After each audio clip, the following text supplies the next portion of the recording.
गया, अरे आ गया वो मार्च, और ये वो मार्च कैमरा देखते ही आ गया। हाय हाय हाय तो बोल दो सबको, ऐसे करो हाय, लुक बोलिए good vibe.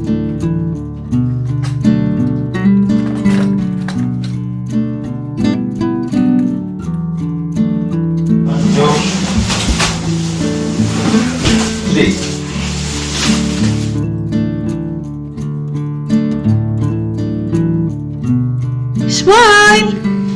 Look, Ibu. Hey, Chana. Hey.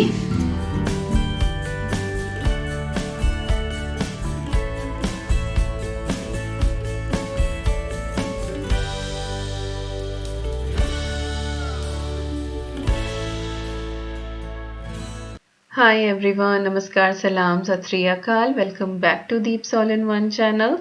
I hope you all are doing really well. सुबह सुबह का टाइम है और रद्वी जा रही है स्कूल और आज तीसरा दिन है स्नोफॉल होते हुए। आज सुबह स्कूल से ईमेल भी आ गया था कि अगर आपकी तरफ फुटपाथ क्लोज है या फिर बहुत ज़्यादा स्लिपरी है तो आप चाहें तो स्कूल स्किप कर सकते हैं। बट अद्वी इज़ लाइक के स्कूल तो स्किप करना ही नहीं है, स्कूल तो जाना ही जाना है चाहे कुछ भी वेदर कंडीशन हो। और आई थिंक बच्चों को ठंड लगती भी नहीं है। टेम्परेचर -10 तक गया है शेफील्ड में और फ्रीजिंग कोल्ड था। हिम्मत है इस तरह से बाहर निकल के जाने की तो छाता लगा के ये लोग चल दिए हैं। और गाड़ी ले जाने का तो सीन ही नहीं था क्योंकि रोड्स जो हैं वो बिल्कुल स्लिपरी हो रही हैं, आइसी हो जाती हैं एक्चुअली। स्नो जो होती है वो बहुत फ्लफ़ी फ्लफ़ी सी होती है बट जैसे ही उसके ऊपर पैर रखा जाता है या फिर टायर आते हैं तो वो वहीं से आइसी हो जाता है और बहुत स्लिपरी हो जाता है। तो ये लोग पैदल पैदल जा रहे हैं और सामने से वो जो कार आ रही है आपको देख के लग ही रहा होगा कि कितनी स्लो स्पीड में वो चल रही है। तो वही डर लगा रहता है कि कहीं टायर्स जो हैं वो स्लिप ना हो जाएं। और लगातार जो है वो स्नो पड़ रही है और धीरे धीरे जो है ये बढ़ के आई थिंक 10 इंच तक गई है शेफील्ड में। इतने दिनों तक जो स्नोफॉल है वो मेरे सामने पहली बार हुआ है। अदरवाइज 2-2.5 दिन तक होता है बट इस बार ऑलमोस्ट 5 डेज तक चला है। तो यहाँ पे सुबह का काम निपटा के मैं भी रेडी हो गई हूँ, ईवी को भी मैंने रेडी कर दिया है और हम खेल ही रहे थे। अचानक से मैडम की नज़र पड़ी कि सामने कैमरा और ट्राइपॉड है।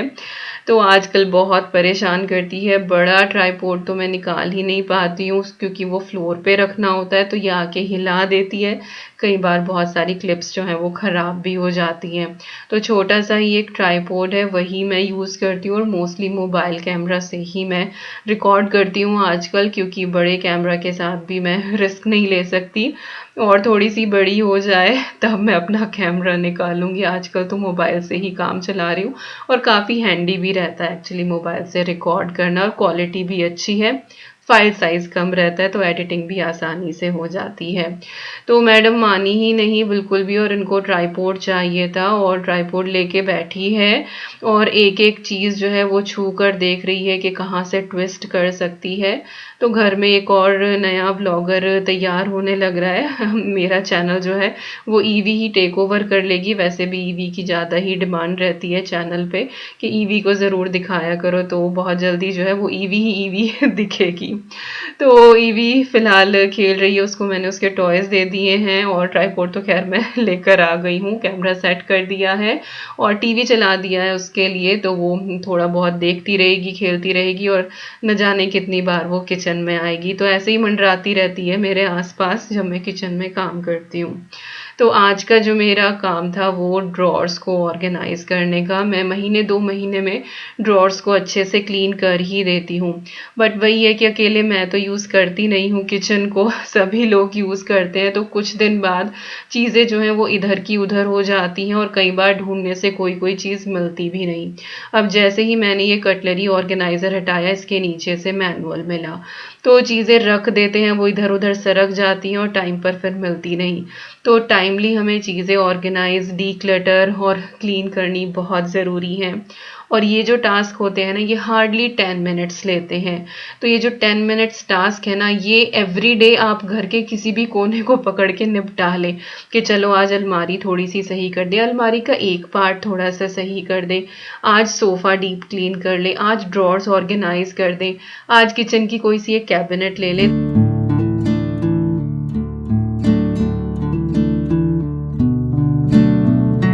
तो जो ये कटलरी होल्डर है या ऑर्गेनाइज़र आप इसको बोलें, तो लास्ट टाइम जब मैंने क्लीन किया था तो मैंने सारी चीज़ें रिमूव करके इसको क्लीन नहीं किया था।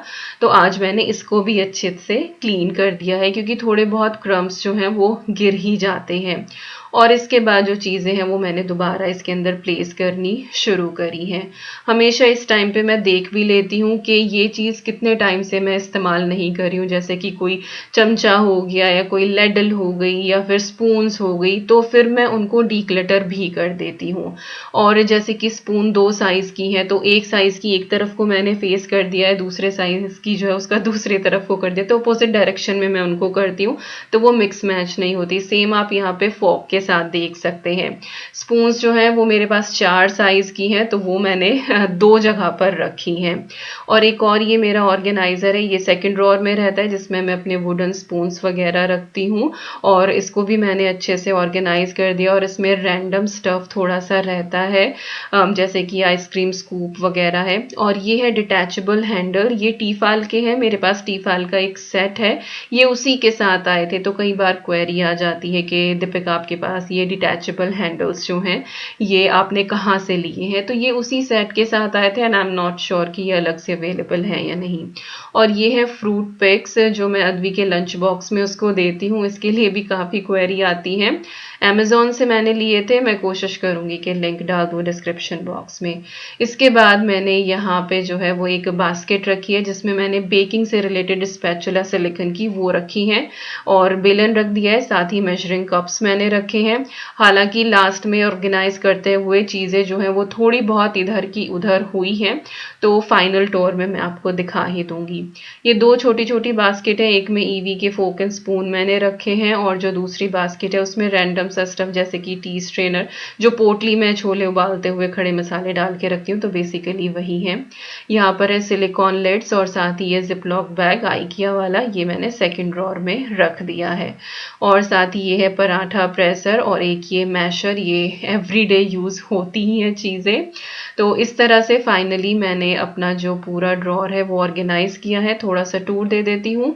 यहाँ पे मैंने ये ग्रेटर रखा है, इसकी काफ़ी सारी अटैचमेंट आती हैं, और ऊपर रखा है क्योंकि आजकल ईवी का जो है वो हाथ पहुँचने लगा है, तो डर लगता है कि कहीं वो ब्लेड से अपना हाथ ही ना कटवा ले। तो ये वाला ड्रॉअर हो गया अच्छे से ऑर्गेनाइज, और नीचे वाले ड्रॉअर में ऐसा कुछ चेंज नहीं किया, बस ऊपर से मेजरिंग कप्स उठा के नीचे की तरफ मैंने रख दिए हैं, एंड दैट्स इट। इस पूरे काम में हाँ मुझे 10 नहीं 15 से 17 मिनट लगे थे, क्योंकि मुझे ऑर्गेनाइजर्स क्लीन करने पड़े थे। बट येस, अगर वो ना करने हो तो 10 मिनट में आप घर का एक कोना बहुत आराम से क्लीन कर सकते हैं।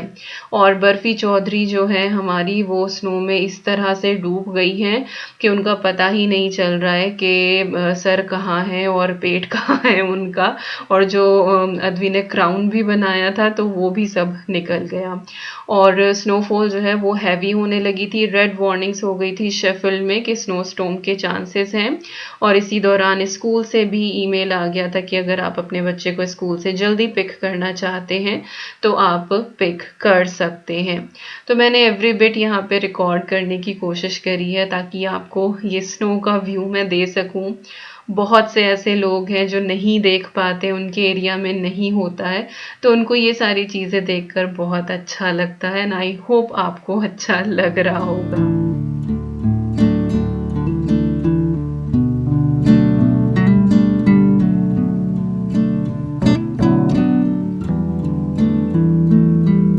और सुबह के और अब के व्यू में आपको फ़र्क नज़र आ ही रहा होगा कि कितनी स्नो हो गई है। फाइनल होते होते लगभग 9 से 10 इंच की स्नोफॉल यहाँ पे हुई है। लगातार 4 दिन तक हुई है, फिर एक दिन रुकी है, और आज जब मैं वॉइस ओवर कर रही हूँ तो अभी फिर से बाहर स्नोफॉल हो ही रही है। पहले वाली अभी गई नहीं और उसके ऊपर दूसरी लेयर शुरू हो गई है। और यहाँ पे अवनी जो है बस उसका नैप टाइम हो रहा है, तो 12 के करीब बजे होंगे, तो इस टाइम पे फिर मैं उसको सुला देती हूँ और फिर मैं अपना कुकिंग वगैरह शुरू करती हूँ, दोपहर का खाना बनाती हूँ। तो आज मैं वर्किंग नहीं हूँ, तो जिस दिन वर्किंग नहीं होती उस दिन थोड़ा सा पीसफुल रहता है, अदरवाइज फिर मुझे खाना जो है वो सुबह ही बनाना पड़ता है। ऑब्वियसली आप अपना रूटीन चेंज करते ही हैं अपने काम के हिसाब से। तो ईवी को जो है वो थोड़ी देर घुमाना पड़ता है, 10 से 15 मिनट वो लेती है सोने में, तो उसको गोद में लेके थोड़ा सा हिला के थोड़ा सा हमिंग साउंड, और उसके बाद फिर वो सो जाती है। और मुझे ऐसा लगता है कि बस अब कुछ पल जो हैं वो सुकून के हैं। बेसिकली अगर मेरा किचन का काम हो जाए ना सुकून से, तो फिर बहुत अच्छा लगता है। तो चलिए मैं ईवी को सुला दूँ, और यहाँ पे आपके साथ मैं शेयर कर रही हूँ समोसे की रेसिपी जो मैंने होली पे बनाई थी। आई होप आपने होली व्लॉग देखा होगा, इन केस मिस किया है तो लिंक आपको डिस्क्रिप्शन बॉक्स में मिल जाएगा। तो समोसे की पहले मैं स्टफिंग बना रही हूँ। तो पैन में मैंने ऑयल डाल के पंचफोरन मसाला डाला है, अचारी मसाला उसको बोलते हैं, बहुत अच्छा फ्लेवर आता है इसका। फिर मैंने थोड़े से ड्राई यहाँ पे करी पत्ता थे, वो मैंने क्रश करके ऐड कर दिए हैं। इसके बाद मैंने धनिया पाउडर इसमें ऐड किया है, और साथ ही मैंने रेड चिली पाउडर डाल दिया है। आप चाहे तो ग्रीन चिली भी डाल सकते हैं, बट मैंने ऐड नहीं करी थी क्योंकि ये रेड चिली जो है वो थोड़ी सी तीखी है। और इसके बाद मैंने थोड़ा सा पनीर इसमें ऐड करा है, और फ्रोज़न मटर हैं ये, इनको बिल्कुल हल्का सा ही हम यहाँ पे सौते कर लेंगे ताकि हल्का सा रॉ फ्लेवर इनका निकल जाए। और इसके बाद मैंने उबले हुए आलू जो मैंने हाथों से ही तोड़ लिए थे, ग्रेट नहीं करना है, कट नहीं करना है, हाथों से बस आप इनको फोड़ लें। और फिर थोड़ा सा सॉल्ट मैंने टेस्ट के हिसाब से डाला है, और खट्टेपन के लिए मैंने अमचूर पाउडर ऐड कर दिया है। इन सारी चीज़ों को हम अच्छे से मिक्स कर लेंगे, और बस देखते ही देखते हमारी ये समोसे की स्टफिंग तैयार हो जाएगी। वैसे तो काइंड ऑफ एक ये सब्जी भी है, आप इसको पराठे के साथ भी खा सकते हैं, आप चाहें तो इसे डोसे में भी फिल कर सकते हैं। सो जैसे चाहें, ये वर्सटाइल एक चीज़ है। बट पहले जो है मैं सिर्फ जीरे और सौंफ का तड़का लगाती थी जब मैं समोसा बनाती थी, तो लगता था कि कुछ मिसिंग है। बट अब जब से मैं अचारी मसाला डालना शुरू किया है ना पंचफोरन, तब से समोसे का जो टेस्ट है ना, दैट इज ऑसम। तो अगर आप नहीं डालते हैं तो अगली बार ट्राई करके देखिएगा। तो स्टफिंग हमारी रेडी हो गई है, उसको अब हम अच्छे से ठंडा करेंगे, वो गर्म नहीं होनी चाहिए। और यहाँ पे मैं डो तैयार कर रही हूँ, तो मैंने लगभग 1.25 कप के करीब यहाँ पे मैदा लिया है। उसमें थोड़ा सा मैंने सॉल्ट डाला है, और अजवाइन हाथों से क्रश करके ऐड कर दी है। साथ ही मैंने मोयन के लिए ऑयल इसके अंदर डाला है। तो बेसिकली कहा जाता है कि 1 कप अगर आपका आटा है तो उसमें 1/4 जो है चिकनाई जाती है मोयन के लिए। आप जो भी यूज़ कर रहे हैं, ऑयल यूज़ कर रहे हैं या घी यूज़ कर रहे हैं। तो मेरा आटा जो था वो 1.25 कप था, और मैंने लगभग 2 टेबल स्पून के करीब इसके अंदर ऑयल डाला होगा। बेसिकली जब आप इसको बनाते हैं ना, तो वो शेप होल्ड करना चाहिए। अगर वो होल्ड हो रहा है, इट मीन्स परफेक्ट मोयन है। और फिर थोड़ा थोड़ा पानी डाल के आपको इसका टाइट डो बना के तैयार करना है। तो एक साथ ज़्यादा पानी बिल्कुल ना डालें, और पानी की कोई एज सच मेजरमेंट नहीं होती है कि हाँ इतना इसके अंदर पानी गया है। अच्छा, जो कप मैं यूज़ कर रही हूँ ना, वो दूध का कप था जिसमें से मैं पानी ले रही हूँ, तो ये मत सोचना कि पानी गंदा है। तो वो हल्का सा उसमें दूध था, इस वजह से मैं वो पानी जो है वो थोड़ा सा मिल्की आपको लग रहा होगा। तो थोड़ा थोड़ा पानी डाल के, और मैंने इसका बिल्कुल टाइट डो, जैसे कि नमक पारे का होता है ना, बिल्कुल ऐसा ही आपको नीड कर लेना है। तो बस हाथ गीला करके बिल्कुल छींटा मार मार के आपको ये डो नीड करना है। और मैंने यहाँ पे जरा सी भी क्लिप मिस नहीं करी है कि आपको प्रॉपर अंदाजा हो कि किस तरह से डो मैं ये बना रही हूँ।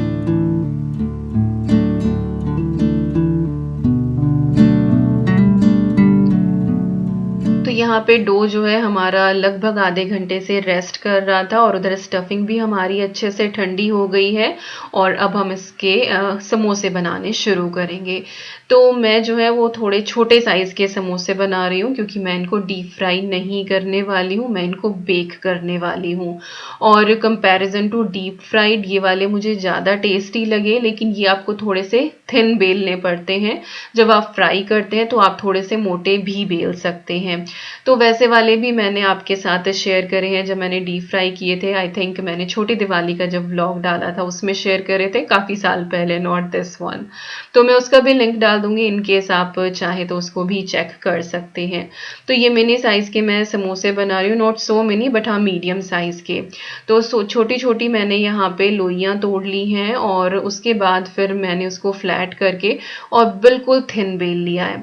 अगर आप इसको थोड़ा मोटा रखेंगे तो फिर बेक होने में दिक्कत होगी, लेकिन अगर पतला बेलेंगे तो ये बिल्कुल क्रिस्पी हो जाएंगे और कहीं से कहीं तक इनके टेस्ट में और फ्राइड के टेस्ट में कोई भी फ़र्क नहीं, हमें कोई फ़र्क नहीं लगा। तो जब तक आप ट्राई नहीं करेंगे तब तक आपको भी अंदाज़ा नहीं होगा। तो एक इस तरह से ओवल शेप में मैंने इसको बेल लिया है बिल्कुल पतला, और उसके बाद बीच से कट करके और इसका ट्रायंगल बनाना है। पानी लगा के आप इसको अच्छे से सील कर लें और इसके बाद एक ये कोन की शेप ले लेगा। इसके बाद आप इसमें स्टफिंग भर दें जितनी आप चाहें, बट ये है कि ऊपर की तरफ आधा इंच का गैप आप ज़रूर रखें और फिर चारों तरफ पानी लगा के पीछे की तरफ एक प्लीट डालनी है और उसके बाद फिर आपको इसे इस तरह से चिपका देना है। तो जिधर की तरफ से जॉइन किया है उसके अपोजिट डायरेक्शन में आपको प्लीट डालनी है। ऐसा करने से जो समोसे हैं ना बिल्कुल सिटिंग पोजीशन में रहेंगे और इस तरह से ये बैठे रहेंगे। तो जो हलवाई होते हैं वो बिल्कुल इसी तरीके से बनाते हैं। और कुछ लोग जो है बस सीधा कोन बना के स्टफ करके और जो किनारे होते हैं बस एज इट इज़ ही सील कर देते हैं, तो वो सिटिंग वाले नहीं होते हैं, वो लेटे हुए समोसे होते हैं। तो आप जैसे चाहें बैठे वाले, लेटे वाले जैसे चाहें वैसे समोसे बना सकते हैं, बहुत ही आसान है। तो ये देखिए मैंने एक और आपको यहाँ पे फिल करके दिखा दिया है और बहुत ही क्यूट लग रहे थे और स्टफिंग जो है वो अंदर की दिखाई ही दे रही है, इतने पतले मैंने बेले हैं। एयर फ्रायर जो है उसमें मैं इनको इस तरह से स्टैक कर दूंगी थोड़े थोड़े डिस्टेंस पे, और एक साथ जो है वो काफ़ी सारे इसके अंदर अकोमोडेट हो गए थे और ऑलमोस्ट आई थिंक 16 के करीब इतने डो में मैंने समोसे बना के तैयार किए थे। और इनके ऊपर बस मैंने थोड़ा सा ऑयल जो है वो स्प्रे कर दिया है, उससे कलर थोड़ा सा अच्छा आता है, अदरवाइज आप बिना स्प्रे के भी इसको बेक कर सकते हैं। और यहाँ पे मैंने 180 डिग्री सेल्सियस पे 15 मिनट्स के लिए इनको बेक किया है और बीच में मैंने एक बार इनको पलट दिया था। और ये देखिए 15 मिनट्स में हमारे कुरकुरे समोसे बनके तैयार हैं। जब तक आप बनाकर नहीं देखेंगे तब तक आपको पता नहीं लगेगा। मैं बस आपको कह ही सकती हूँ कि हाँ ये बहुत अच्छे बने थे और यस वाकई में बहुत अच्छे बने थे। तो आप ट्राई ज़रूर करना अगर आपका डीप फ्राइड खाने का मन नहीं है।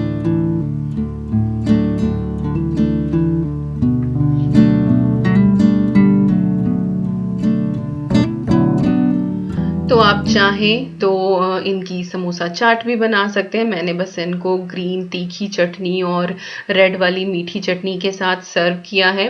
और इन समोसों को जो है वो आप फ्रीज़ भी कर सकते हैं, इस तरह से बेक करके भी फ्रीज़ कर सकते हैं। जब ये ठंडे हो जाएं इनको फ्रीज़ कर दें आप, और जब भी आपका मन करे निकालें और दोबारा से आप इनको बेक कर लें, एयर फ्राई कर लें। और आप इनको कच्चा भी फ्रीज़ कर सकते हैं, बस स्टफ़ करने के बाद पहले इनको फ्लैश फ्रीज़ करें, लाइक एक लेयर में को फ्रीजर के अंदर रख दें और जब ये थोड़े से हार्ड हो जाएं फिर आप जिपलॉक बैग के अंदर करके और इनको फ्रीज कर लें। और जब भी आपका मन करे इनको निकालें, एयर फ्रायर में या फिर ओवन में डालें और इनको बेक कर लें। तो ये महीनों तक बहुत सही रहते हैं। रमज़ान इज कमिंग तो आप उसके लिए भी ये प्रिपेयर करके पहले से रख सकते हैं। स्टफिंग भी आप डिफरेंट डिफरेंट यहाँ पे ट्राई कर सकते हैं। तो मैं जब भी कोई रेसिपी देती हूँ तो उसके बहुत सारे ऑप्शंस आपके साथ शेयर ज़रूर करती हूँ ताकि आप भी उस चीज़ को जो है वो अपने हिसाब से मॉडिफाई और अपने हिसाब से उसको तैयार कर सकें। तो बाहर का स्नो मैंने आपको दिखा ही दिया है और अब आज में आ जाते हैं तो मैं यहाँ पे अब लंच प्रिपेयर कर लेती हूँ। तो यहाँ पे मैं ग्रेवी वाला कटहल बना रही हूँ क्योंकि कटहल मैंने होली पे बनाया था और वो बचा हुआ था। तो ऑयल में मैंने थोड़ी सी यहाँ पे लाल मिर्ची डाली है, कसूरी मेथी ऐड करी है और मैंने किचन किंग मसाला डाला है। साथ ही मैंने जिंजर गार्लिक की एक फ्रोज़न क्यूब ऐड कर दी है। आप चाहें तो फ्रेश भी ऐड कर सकते हैं। थोड़ा सा पानी डाल के और ये मसाला मैं यहाँ पे पका लूँगी।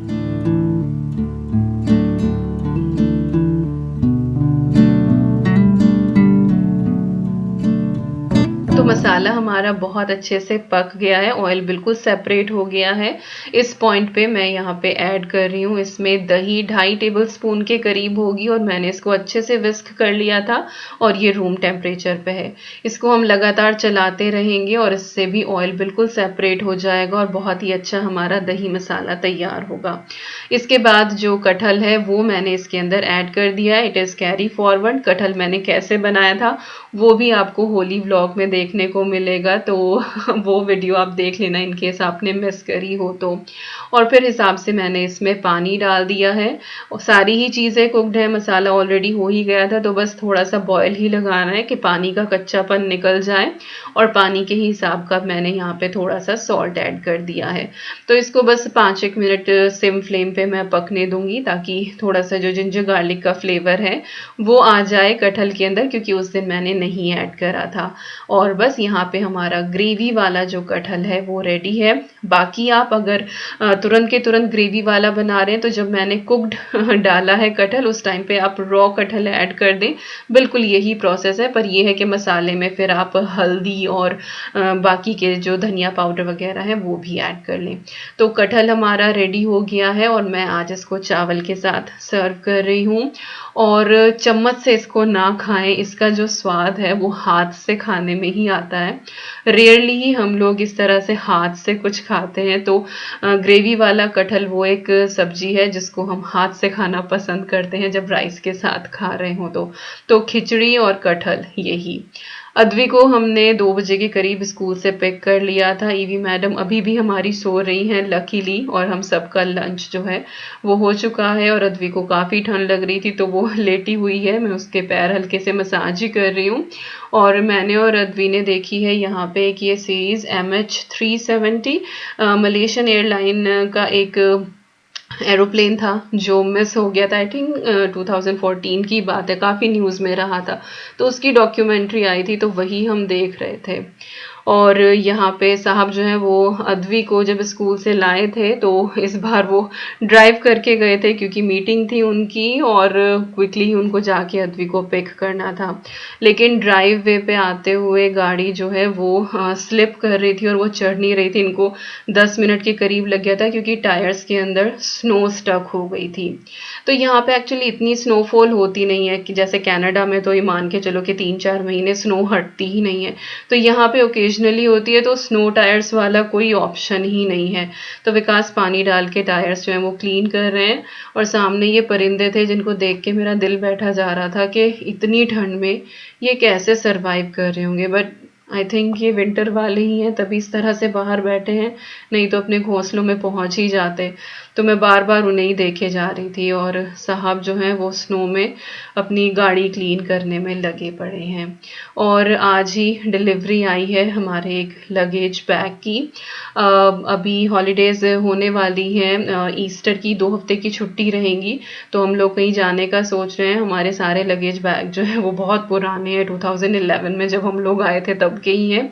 एक हमने लास्ट ईयर इंडिया जाते हुए लिया था, तो हमें एक की ज़रूरत थी ठीक सा जिसमें हम सब के कपड़े आराम से आ जाएं।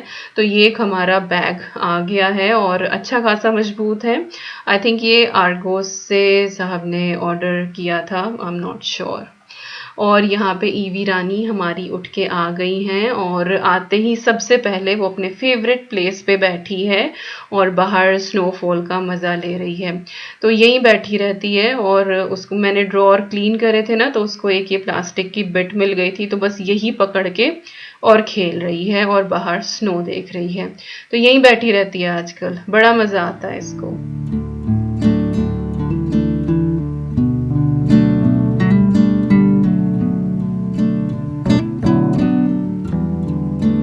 और बस अब शाम की चाय का टाइम हो गया है, तो मैं किचन में आ ही रही थी कि चलो चाय बना दूं, बट अद्वी इज़ लाइक कि नहीं मम्मा आज चाय मैं बनाती हूँ। तो उसने कैमरा भी खुद से ही सेट किया है और मैंने उससे कहा था कि दिखाना कि क्या क्या ऐड कर रही हो, तो उसने कैमरा ऐसे सेट किया है कि मम्मा आप इसको फास्ट फॉरवर्ड कर देना, सब कुछ दिख जाएगा कि मैंने क्या क्या किया है। तो चाय इतनी लाजवाब बनाती है ना, और बिल्कुल मसाला टी बनाती है वो। मैं तो सिर्फ अदरक और काली मिर्च डाल के ही मोस्टली चाय बनाती हूँ, लेकिन अदवी जो है वो सारे खड़े मसाले, इलायची, लौंग, काली मिर्च भी फ्रेशली कूट के ही वो डालती है। तो पहले उसने पानी चढ़ाया, चाय पत्ती डाली, अच्छे से उबाला, उसके बाद जो है उसमें अदरक डाला, फिर बॉयल आया, फिर उसने दूध डाला, और उसके बाद जो होल स्पाइसेस हैं उनको अच्छे से कूट के और उसमें देख के और अच्छे से फिर वो ऐड करेगी इसके अंदर, और फिर चाय को जो है वो अच्छे से उबालेगी। और बीच बीच में जाके जो है वो बात भी कर रही है, और सीरीज हमारी चल ही रही थी अभी तक।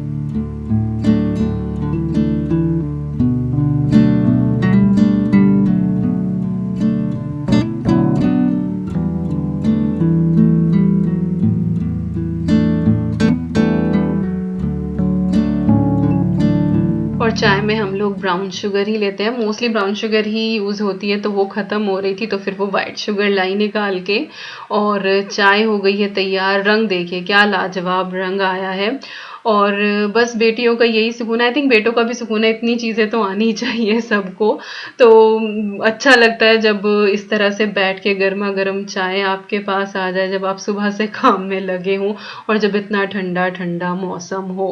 तो अदवी ने जो है वो बहुत ही टेस्टी सी चाय पिलाई। और शाम का जो हमारा खाना था वो खिचड़ी सॉर्टेड थी, क्योंकि एक तो ठंड बहुत ज़्यादा हो रही थी, मन नहीं कर रहा था बिल्कुल भी कुछ और कुक करने का। और सर्दियों में जो खिचड़ी का मज़ा है ना काली दाल वाली का, वो अलग ही है। और ईवी मैडम जो हैं वो यहाँ पे खेल रही हैं बलून से, ये अदवी के बर्थडे के ही बलून हैं, अब तक नहीं उतरे। इवन दो उसका जो हैप्पी बर्थडे वाला बैनर है ना, वो भी अब तक नहीं उतरा है। ऑलमोस्ट 1 महीना होने वाला है, हम लोग कभी इतने लेजी नहीं हुए कि इतने दिन तक कोई डेकोरेशन जो है वो लगी रहे।